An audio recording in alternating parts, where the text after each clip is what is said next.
Sammy the Bull Gravano was the mob's perfect killer. No questions, no mistakes, no guilt. He is a man that went to bed with a woman every night of his married life, knowing that he murdered her brother. He said he felt like he could feel the bullet leaving the gun. To take a man's life didn't repel him. He built a construction empire in New York City and became underboss to John Gotti, the infamous Dapper Don. Sammy Gravano was the power behind the throne. When the feds closed in, Gravano made a decision that would put his boss behind bars for life and decimate New York's most powerful crime family. As a member of our family's administration, I helped John Gotti run the family. Good afternoon, Mr. Chairman and members of the subcommittee. My name is Salvatore Gravano. Early in my life, I was given the nickname Sammy the Bull. In a working-class neighborhood of Brooklyn called Bensonhurst, people would whisper about the mafia, about men who were connected. Sammy Gravano, the highest-ranking mobster ever to testify against his boss, was born here on March 12, 1945. Young Sammy grew up in this house with his parents and two older sisters. He kept pictures of James Cagney and Humphrey Bogart on the walls of his room. His parents were Sicilian immigrants who ran a small dress factory. On their way to Sunday Mass, Sammy and his father would pass a corner saloon where gangsters congregated. He noticed his father always walked on the other side of the street. And Sammy, he kept saying, "Who are these people? Who are those men, Dad?" And finally, his father said, "Well, they're bad people, but they're our bad people." It was these men who gave Sammy his nickname. He had just turned 10, and someone had stolen the bicycle his parents had given him for his birthday. Gravano spotted two older boys with his bike across the street from the saloon. He ran over and tried to slug it out with both of them. A mafioso stepped in and gave Sammy his bike back. And as the mafioso walks back across the street, he yells to the other guys hanging out there, "Do you see this little Sammy? He's like a little bull." And that's how he got the name, Sammy the Bull. While Gravano earned the admiration of mobsters, he was not winning compliments from his school teachers. At Shallow Junior High, he was held back twice. Sammy's parents were told their son was a slow learner. He was, in fact, dyslexic. He started beating up some of the boys in the class who had been mocking him. And as he said, they stopped all the laughing. He said, "That was the first time I found out violence paid." One day when he was about 13 years old, Sammy got drunk and ended up in the principal's office. As the principal was lecturing him, Sammy stood up and punched the man, breaking his jaw. Gravano was expelled and eventually ended up in a school for juvenile delinquents. Sammy would occasionally lend a hand at his parents' dress factory. It was there he got another look at the mafia. Two union thugs appeared one day and tried to extort his father for using non-union labor. They vowed to return the next week to collect. Sammy got a hold of a gun and was ready to use it to protect his father. But when the two thugs showed up again, Sammy's father wielded a more powerful weapon. His father mentioned the name of a guy he knew from the old country, a gangster named Sebito. And all of a sudden, the two guys changed their tune immediately. They knew right away that Sammy's old man was not a guy to fool around with because he knew somebody in the mob. At that point, Sammy realized the power that gangsters had. Sammy's father had shown he was not above calling on that power himself, but he tried to keep his son from choosing the life of a gangster. He had struggled to provide a comfortable lifestyle for his family. There was a car and even a Long Island summer cottage. But Sammy saw a shortcut to wealth and acceptance. Sammy Gravano, growing up, looked at his father and said, "That looks too hard. You know, I'm looking around, I'm seeing the American dreams, I'm seeing big cars and wads of money and people who don't really seem to have to work for it. I want to be one of those guys. By the time he was 16, he had dropped out of school and was committing burglaries and stealing cars with a Bensonhurst street gang known as the Rampers. Sammy and his friends in the gang took an oath. They would stick together forever. But Gravano was forced to leave his gang behind in 1964. He was drafted into the Army and sent off to Fort Jackson, South Carolina for basic training. Sammy was small, just 5 feet 5 inches, but he made up for it in toughness. To his surprise, the 19-year-old grew to like being a soldier, the rules and traditions, the hierarchy. Gravano attained the rank of corporal, just as the war in Vietnam was heating up. He said, he wouldn't mind staying in the Army and going to Vietnam. He said they gave medals to you for killing people. But Sammy was never sent overseas, and when his 2-year hitch was over, he left the Army, returned to Bensonhurst, and fell back in with the Rampers. In 1968, a fellow gang member introduced the Bull to his uncle, Tommy Shorty Spiro. Shorty was an associate in New York's Colombo crime family. He recruited Sammy into his crew of burglars. Gravano was 25 when Shorty ordered him to kill another crew member named Joseph Colucci. It was his first murder assignment. The reason behind the killing had to do with Colucci's wife. Shorty's nephew was having an affair with her and wanted to marry her. For Sammy, the reason hardly mattered, nor that Colucci was a friend of his. Carrying out the first hit, what mobsters call making your bones, was a vital step in becoming a member or made guy in the mafia. He believed in the Cosa Nostra principles. And the principles are, when the boss tells you somebody has to go, he goes. Colucci was riding in the front seat of a '64 Riviera on February 28, 1970, after a night of club hopping. Sammy the Bull sat right behind him. Gravano pulled out a .32 caliber pistol and shot Colucci twice in the back of the head. He said he felt like he could feel the bullet leaving the gun, and to take a man's life didn't repel him. It gave him a sense of importance and power that he was now in a position where, sanctioned by some secret society, he could be the instrument that caused someone to live or die. Jackie Colucci learned of her brother's death the next morning. Sammy and all the crowd, all the boys came in and started crying and hugging us and saying, "We're going to find out who did this to Joey. Don't worry. You know, we'll find out what happened." Sammy had made his bones and was on his way to becoming a made guy. His stock in the Colombo crime family soared. That is, until he started feuding with Shorty's brother. Shorty settled the matter by arranging for the Bull to get a mafia transfer.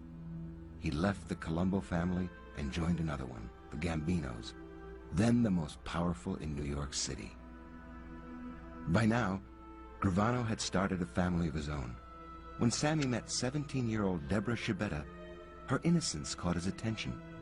They married less than a year later, in April 1971.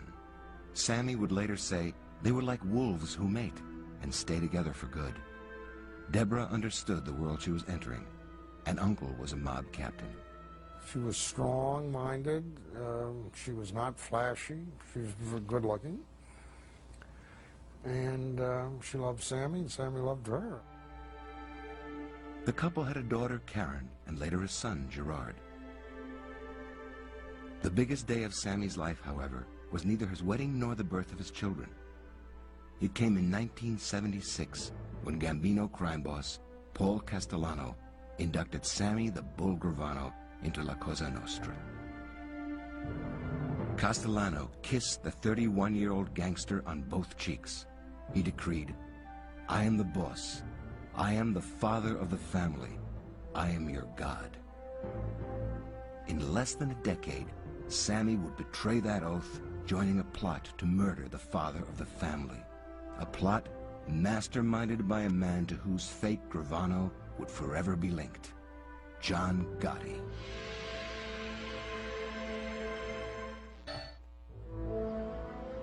I became a made member of the Gambino family in 1976. At that time, Paul Castellano was the boss of the Gambino family. John Gotti, I, along with some others, murdered Paul Castellano. We took over the family. Sammy the Bull Gravano met the man who would one day become his crime boss, John Gotti, at an after-hours club in Bensonhurst in 1978. The two gangsters were complete opposites. Gotti was flashy and loved the New York nightlife. Gravano was low-key and enjoyed playing chess, a game perfectly suited to his competitive nature and his obsession with rules and hierarchy. The two men sized each other up. Each of them knew of the other, each of them had a reputation in their own neighborhoods, and each of them filed away the introduction. And it was kind of a mutual admiration society for a long time between John Gotti and Sammy Gravano.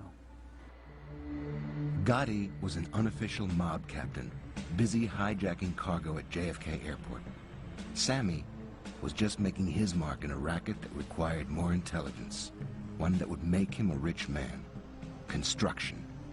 Gravano had started by taking over a drywall company and opening a plumbing company. When boss Paul Castellano had water pressure problems at his Staten Island mansion, Sammy did the boss a favor and sent his workers over to fix it. Sammy impressed Castellano. They began meeting one-on-one. The Bull saw in his crime boss a fellow businessman, someone who could help him get to the top. Castellano, in Sammy's view, was the best thing since sliced bread. An intelligent, smart guy. Sammy would go and see him, and he'd be sitting there in his silk gown reading the Wall Street Journal. Big Paul and the Gambino family controlled several labor unions in the construction business. If a contractor wanted to avoid work slowdowns or use cheaper non-union labor, he had to do business with companies owned or controlled by the mob. In return for a sizable chunk of the profits, the mob boss gave Sammy his blessing and put the unions behind him. By the early 1980s, Gravano was flourishing. We had like 2 companies in the beginning, and then as time went on, there were 2 or 3, 4 companies added on. That, you know, it was that's when I started saying to myself, this guy's opening up a lot of different companies here. You know, something must be expanding his horizons. Gravano was known as a shrewd businessman who did good work.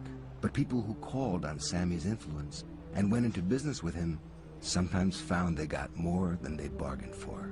What they probably didn't all count on was that over time, Gravano would be more than lending a hand, that he would be taking over their business and that they would be out, and in some cases later they would be dead. But that is the way the world of organized crime works.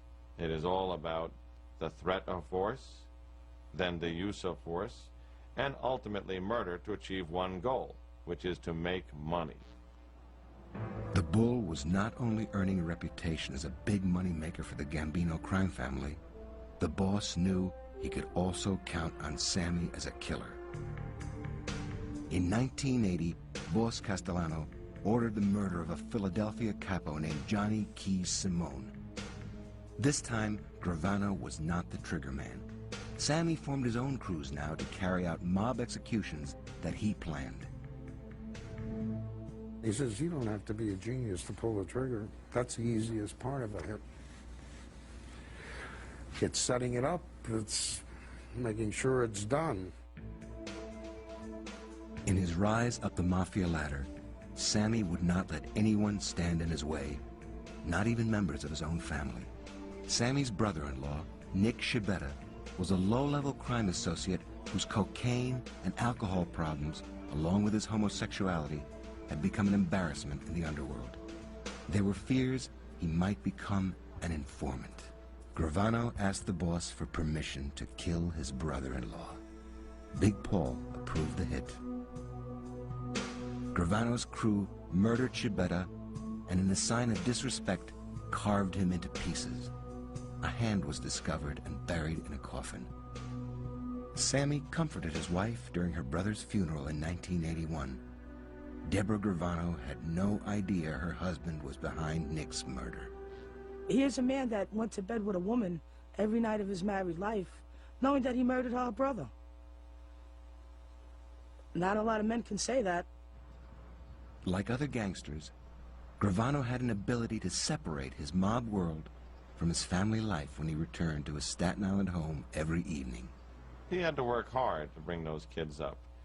And it is ironic that you can paint the picture of a Fred McMurray home life, the wife, the kids, the loving family, and then you go out every day and you decide who to murder. Sammy spent weekends with his family at a 30-acre estate in rural New Jersey that he had acquired from a building contractor who owed him money. There was a horse-breeding farm and a racetrack. After years of robbing, stealing, and killing, Gravano finally had a home to rival his boss's mansion. He had made it. With his success, however, came growing resentment at Paul Castellano. Like other gangsters in the crime family, Sammy felt that Castellano, who had become boss through his family connection to his predecessor, Carlo Gambino, had never paid his dues on the street. Such pretensions could be tolerated, but not Big Paul's ravenous appetite for the crime family's earnings. Castellano was already taking a big slice of Sammy's and every other gangster's earnings, but the boss was going too far. In 1984, he formed a construction company and made the head of the rival Genovese crime family, Vincent the Chin Gigante, his partner. Gravano and the rest of the Gambino soldiers were left out of most of the contracts. Big Paul even allowed Gigante to murder a Gambino captain. In Sammy's eyes, this was unforgivable, a transgression against the code of the underworld. We have a code, an oath, an honor. And I think over time he found there's no real code. The oath is broken immediately, from the first day, by everyone. And there's no real honor. The resentment against the boss was transforming into a rebellion, led by a man Sammy had met 7 years earlier in a Brooklyn bar, John Gotti. In 1985, Gotti plotted to kill the crime boss. He wanted the bull with him. Gravano hesitated before giving an answer. Castellano was the father of the family. He had groomed Sammy. But John Gotti offered something Paul Castellano never would: power within the crime family. And power meant the opportunity to make even more money. Gravano's pragmatism overcame his sense of loyalty. Every time he saw an opportunity, particularly in business, if that meant killing somebody, he killed somebody. If it meant taking over somebody's business, a bar or a restaurant, he took it over. He saw another opportunity for Sammy Gravano, and he took it. On December 16th, 1985, 4 shooters waited for Paul Castellano to arrive at Spark Steakhouse on 2nd Avenue and 46th Street in Manhattan. Just a block away, Sammy Gravano sat next to John Gotti in a parked Lincoln. If the shooters somehow failed, the bull was ready with a .357 Magnum to finish the job. There was a bond of trust that started that night, which is, we're knee-deep in this thing, and if this thing backfires, we're both dead. Castellano and his driver, Tommy Bellotti, pulled in front of Sparks at 5 o'clock. Seconds later, gunshots erupted. Gotti and Gravano cruised past a restaurant where Bellotti and Castellano lay in pools of blood. Gotti was now head of the Gambinos. He made Gravano a captain. As the two men celebrated a new era in the Gambino crime family, Sammy had no idea how quickly it would crumble, nor that he would become the instrument of its demise. As a member of our family's administration, I helped John Gotti run the family. My primary responsibility was controlling the construction industry in New York. I did this by working... Sammy the Bull Gravano was a mere soldier in the Gambino crime family when he helped arrange the murder of boss Big Paul Castellano in December 1985. Just 5 months later, the 41-year-old would get his first taste of underworld leadership. In May 1986, the new boss, John Gotti, turned himself in to face federal racketeering charges. Gotti looked for the best man on the street to lead the Gambinos in his absence. He chose Gravano. Gotti knew he could count on the Bull to keep the family in line while he called the shots from his Manhattan jail cell. One of Gotti's first steps was to order Sammy to murder a Gambino soldier named Robert D.B. DiBernardo for talking behind the boss's back. Gravano murdered DiBernardo at the Bull's Bensonhurst office on Stillwell Avenue. D.B. had overseen the Teamsters Union local that delivered materials to building job sites. It was a key to the Gambino's construction rackets, and now Sammy controlled it. Killing in Gravano's eyes was part of policing the mob to make sure that these people towed the line, said the right things, and didn't violate the rules. That's what he said. But from the greed standpoint, every time Gravano killed someone for one of these infractions, he got that much richer. Gravano did more than kill for his new boss. He got him out of jail. The Bull had discovered the jury foreman could be bribed for $120,000. Sammy haggled him down to $60,000. Gotti was acquitted. Gravano had impressed Gotti so much that a year later, in 1988, he made Sammy his number 3 man, or consigliere. Since Gotti didn't know much about the construction rackets, he entrusted Sammy to handle them. The Bull had an unnerving presence that helped him enforce the Gambino family's interests. He had these eyes that I always call them like wolf's eyes, where they could turn on you. And a big part of his role is intimidation and extortion to make all these companies play ball, and Sammy was very good at that. Among the victims of Gravano's wrath was a member of his own crew, Michael DeBat. When DeBat got hooked on cocaine, Sammy decided he could no longer be trusted.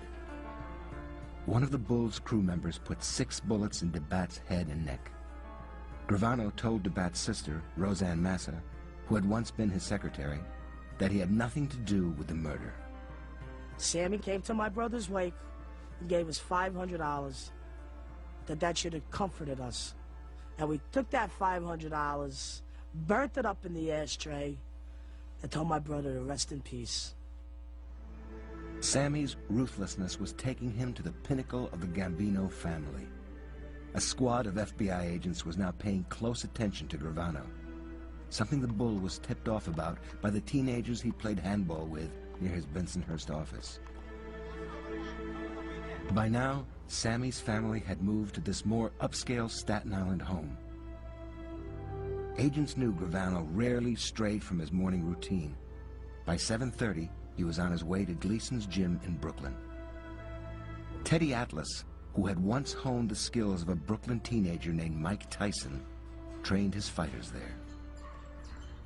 Atlas occasionally worked out with Gravano and put him through his paces. He heard me say that a fighter, most important thing a fighter has to do is control his fear. He was surprised. He said, fighters have fear? I said, everyone has fear. He said, well, I don't. And I do remember making a conscious thought to myself, he's lying. Atlas sent his professional fighters to a hypnotist to reinforce their training. Sammy asked for an appointment. He told me he was a white-collar worker. He wanted to take off weight. He actually said he wanted to stop eating cake and candy and ice cream. I would talk to him about how he was going to be the better boxer. Trainer Atlas claims Sammy tried getting an edge another way: steroids. Atlas concluded Gravano was not in the gym simply for a good workout. I felt that he was doing the boxing and doing the steroids to give himself confidence that he couldn't find himself, to build himself up, to bulk himself up, not physically only, but mentally. to face certain things, to be less afraid. Gravano's boss had given him reason to be anxious. John Gotti had begun holding court at the Ravenite Social Club in Little Italy, which was just a few minutes from FBI headquarters. Gotti made his top leaders check in every afternoon. John Gotti would show up there with his $2,000 suit, his $200 tie, and his entourage, and his luxury car. Sammy would show up in his work clothes or blue jeans. End of the night, say 8:30, 9 o'clock, Gotti would leave with his entourage to go out partying. Sammy would leave there and go home and spend the night with his family. Gravano tried to warn his crime boss that the Ravenite was no place for the mob to conduct business. The media and even the public were showing up. Gotti didn't listen. Instead, he basked in the attention while his consigliere fumed. He knew that that light for John Gotti was like a moth to a flame, that you could circle it and bask in it for only so long before you got burned and killed. Sammy's anxieties were warranted. In November 1989, the FBI had planted a bug in an apartment above the Ravenite where John Gotti held his most private conversations. Agents were steadily building a murder and racketeering case against the Gambino family's upper echelon. In January 1990, the FBI overheard Gotti give a big promotion to the Bull. You want to sing us good here? Or you want me to make you official underboss, acting boss? How do you feel? What makes you feel better? Gravano became official underboss of the Gambino crime family. But with the FBI watching the family's every move, the Bull could hardly enjoy his new position. He feared he was about to be indicted. He just came in his gym where we trained one day and he said, imagine that the U.S. government's going to be coming after me. They conquer countries, they start wars, and they're coming after little old him. That could make you shake in your boots. If he wound up in prison, Sammy worried about his teenage son, Gerard. While John Gotti had made his son a mafia captain, Sammy did not want his boy anywhere near the underworld. He had asked me, would I take care of the kid? Would I train him? I understood that that meant that he was concerned about the kid. Atlas would keep his word when Sammy's fears of going to jail became a reality. On December 11th, 1990, the FBI arrested Gravano, Gotti, and consigliere Frank Locascio. They were locked up in the Metropolitan Correctional Center. It was there that Gravano would make the most important decision of his life, turning his back on La Cosa Nostra and testifying against his boss, John Gotti. I began to cooperate with the government in 1991. I decided to cooperate before we, meaning me, John Gotti, and our acting consigliere, Frank Locascio, went to trial. The moment of truth for Sammy the Bull Gravano and his crime boss John Gotti came on December 21st, 1990. The two mobsters were in court, along with co-defendant Frank Locascio for a bail hearing. They had been accused of murder and racketeering. Prosecutors played undercover tapes the FBI had recorded in Gotti's headquarters in Little Italy. Gravano had been passing along over $1 million a year to his boss, but Gotti was heard complaining that the Bull was getting greedy. Every time I turn around, there's a little coffee pot, weed box, food, consultant, concrete. Gravano listened as Gotti admitted to approving several murders, including that of Robert D.B. DiBernardo, and blamed Sammy for instigating those murders. You got lack. They told me a story from jail. I laughed. I think Sammy's going to be told. In all, John Gotti had pinned 3 murders on his underboss. For one of the few times in life, John Gotti was actually embarrassed. He wanted to dive under the table. Sammy turned white and then red. He was just furious. The judge denied bail. Sammy, his boss, and Frank Locascio were each locked up in separate jail cells in the isolation unit of New York's Metropolitan Correctional Center. Sammy, a creature of habit who rarely strayed from his daily routine, was back in jail for the first time in 17 years. Unlike Gotti, he had never really done a stretch of, 2 years here or 5 years there. I think jail was strange and frightening to him. Locked in his cell, 23 hours a day, the bull lay on his cot and brooded over Gotti's betrayal. When they were finally released from the isolation unit after a month, Gotti invited his underboss to a man-to-man discussion. John basically told Sammy, I was just talking, Sammy, what are you worried about? What's the big deal? And Sammy said, hey, you were talking about me behind my back. That's not the way things are supposed to run. The bull looked at the pieces on the chessboard and decided that the boss was setting him up as a pawn that could be sacrificed. Sammy was 46 years old, and if convicted, was likely to spend the rest of his life in prison. I think when he looked at his options then, he said, life in here is not an option, not for any code of honor. After nearly 10 months in jail, Sammy reached a fateful decision, one that would not only change his life forever, but would turn the New York underworld upside down. Gravano, the second highest ranking member of the most powerful crime family in America, would testify for the government. He would become the thing he had always hated, a rat. Sammy sent a message to the FBI. 2 weeks later, he met secretly with agents and a prosecutor in the jury room of the courthouse about cutting a deal. This was the underboss of the family, the man who was used to communicate with all the other families, the man who knew all of the other bosses and underbosses and captains. This was the mother lode. When his wife Deborah and daughter Karen came to visit him in jail, Sammy told them about his deal with the government. Karen, shocked that her father was becoming a snitch, fled the room crying. Deborah stayed behind as her husband explained. He told her what he was going to do. Testify against Gotti and go into the witness protection program. And she wouldn't do it. She said, I can't put my children through it, and me. I think she said, that part of our life is your life, it's not mine. Deborah left the jail, and for the time being, left her husband as well. At midnight on November 8th, Sammy also walked out of the jail, leaving John Gotti and the mob behind forever. John Gotti sent a message to the effect that part of my heart broke when my son was killed. The other part broke when you defected to the government.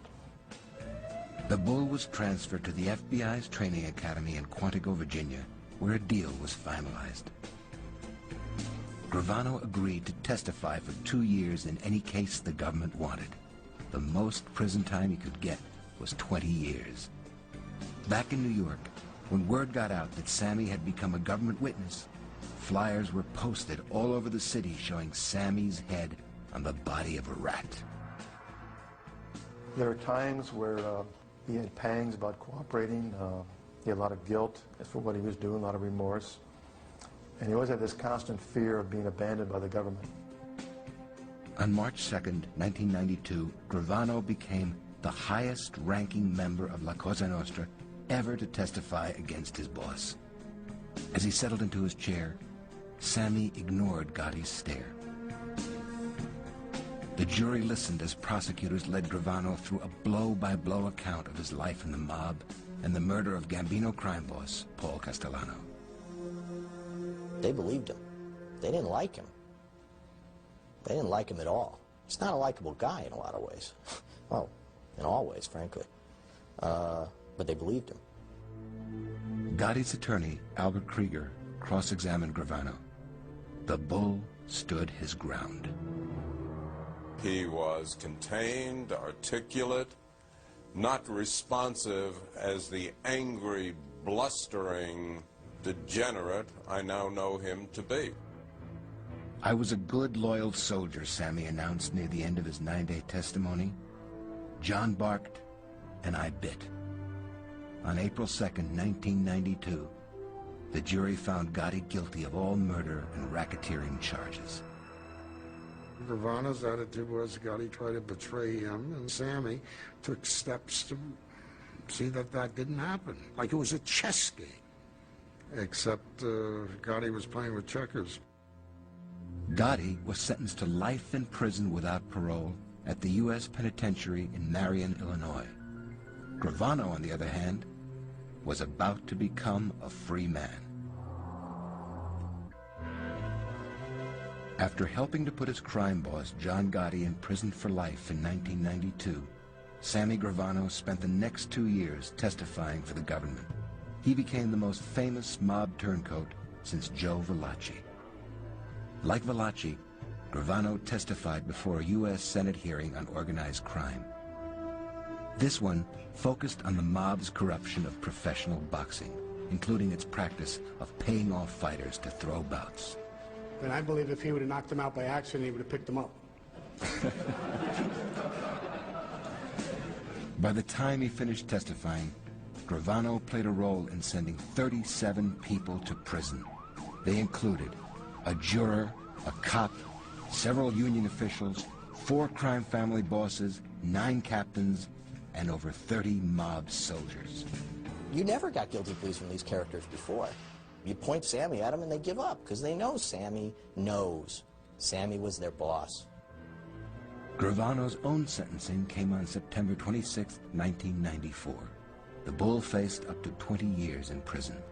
Before sentencing Sammy, Judge Leo Glasser declared, "There has never been a defendant whose impact on organized crime has been so important and so extensive." Judge Glasser sentenced the bull to 5 years in prison, plus 3 years of supervised release. With time already served, Gravano had less than 7 months left in prison. To Gotti's defense attorney, the sentence was a blot on the justice system. Gravano is filth to his core. What he has done is he has found a way to bargain for his freedom, and we buy it. The 37 people who were convicted and in jail because Sammy Gravano testified would be on the street, themselves killing people still, if we didn't reward testimony of accomplice witnesses. Gravano walked out of a federal prison for government witnesses on April 19, 1995, a free man of sorts. John Gotti had allegedly put a $2 million bounty on his head. He had just turned 50 years old and was about to be reborn in the Witness Protection Program. Before assigning him a new identity, the government did a psychological evaluation of Gravano. The conclusion was hardly reassuring. The likelihood of violent behavior is substantial, the report noted. He continues to be violent despite his age. Let's say he opened a video store. And, a guy opened a video store across the street from him. And he'd say, hey, it's a small town. Why don't you open a video store somewhere else? In his old life, he'd firebomb the guy's store. If he'd reopened, he'd kill him. Now he can't do that. And the question is, can he adjust? Has he adjusted?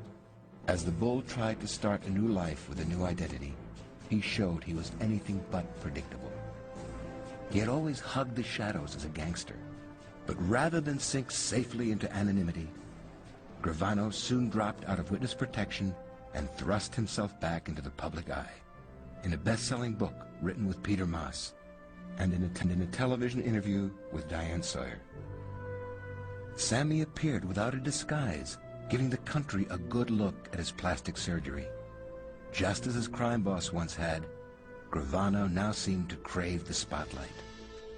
By exposing himself, he inadvertently opened the legal doors to a group of people who were as eager to hunt him down as John Gotti, the relatives of the bull's 19 murder victims.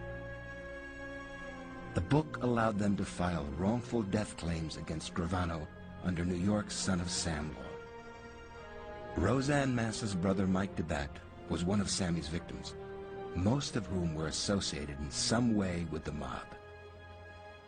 Nobody's proclaiming anybody to be an altar boy, but before these men sold their souls, they were somebody's father, somebody's brother, somebody's son, and their lives had meaning to people.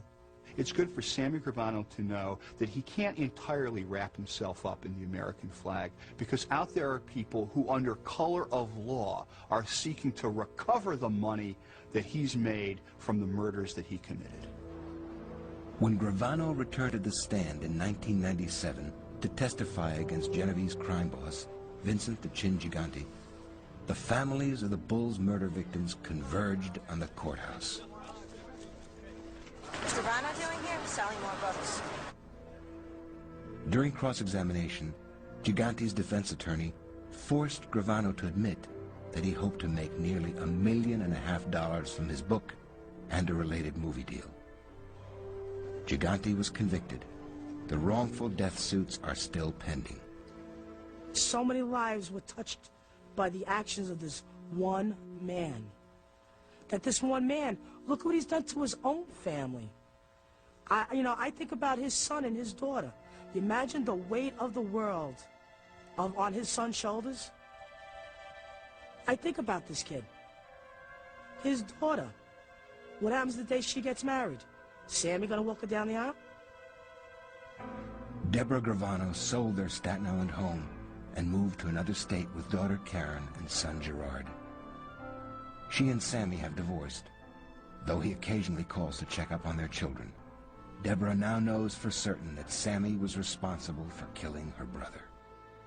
He said the thought of putting his loyalty to Cosa Nostra above his loyalty to his wife and his children was something he was going to have to live with for the rest of his life. Since Gravano is no longer in the witness protection program, he must fend for himself against those who would like to see him dead. Of course, many of those people are now behind bars. But there's always a young Turk looking to become a made man, just as Sammy once did. He said he couldn't discount the thought that some kid would try to make a name for himself by taking him out. And he looked away in the distance as if he were seeing this kid approaching. He looked back at me and said, "Boy, he better be good." The bull has once again disappeared into the shadows. The thing that makes him unique is that he turned at the top of his game and helped bring down 30 to 40 guys in and around the Gambino crime family. It amazes me how many different hats this man wore. He wore the hat of a businessman, of a father, of a husband, of a murderer, of an extortionist. He's trying to go on with his life. You know, he's had to step over a few bodies to do it. But I think he's trying to go on with his life. He's just a regular old rat. He's the kind of guy who is in it for Sammy Gravano, and he has no loyalty to anyone except Sammy Gravano.